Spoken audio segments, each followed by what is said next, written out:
physical Earth, and even the sky is related to you. Even that moon up there and the sun is related to you. Darn tootin', this H2O is hydrogen and oxygen. That's mostly hydrogen. I can see the same isotopic hydrogen here as the sun. And that moon was from something else crashing into us, the size of Mars, we think, is the best theory now. And it's actually made of the Earth. And the Earth is related to you. And I've come to realize we are a ball floating through space with a cute little ball floating around us, around another fiery ball. But other than that, there's not a lot else going on. It's pretty empty out there. Kind of scares me a little bit. I feel like I'm on this rotating ball right now. Hold on, guys. And there's nowhere else to go. So just like our ancestors knew it's important not to consume the resources too heavily in our immediate area, I'm afraid now the whole planet is Village Earth. 7.5 billion people now live on this village, and we can fly spaceships away.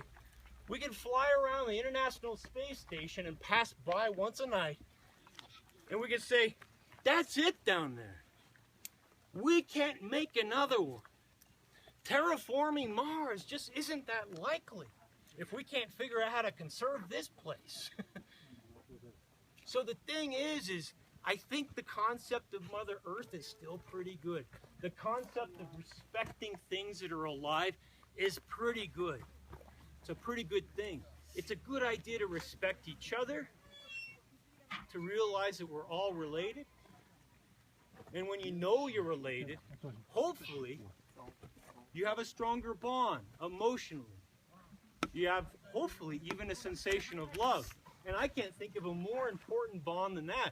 A more important sensation in your life is a feeling of love. And I think that love is survival for our species. Just like love is so important to these guys, these lifetime pair bonds, and how they take care of their children. We relate to that very well. Anthropomorphism, we didn't invent love as a species.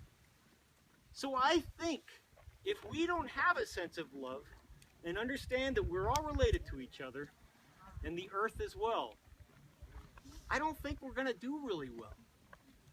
If we think about just ourselves and maybe our kids and not think about future generations and think about people of other nations, I don't think we're going to do really well on this cute little planet of ours.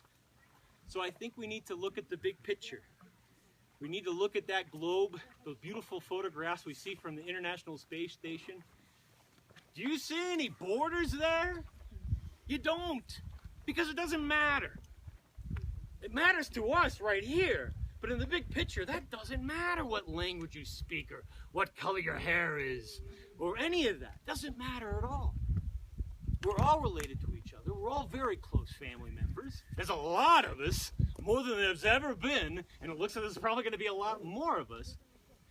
But I think beyond these animals, I think we're the only one that has a sense of compassion. I mean, a real sense of compassion. To actually think about the future. It's not easy for us to do, but to think about the future is incredibly important, and to consider those people. And that's my job. I have to think about you guys and how you enjoy this beautiful place, how you connect to this place. But I also have to think about who's coming here later. Just like Teddy Roosevelt 100 years ago, thinking about you guys. So the Hopi, for example, one of our local tribes about 60 miles that way, most of them, they believe you have to look 7 generations out. To me, it's a pretty common sense conservation ethic to look way out beyond your current family and to think about their needs and requirements.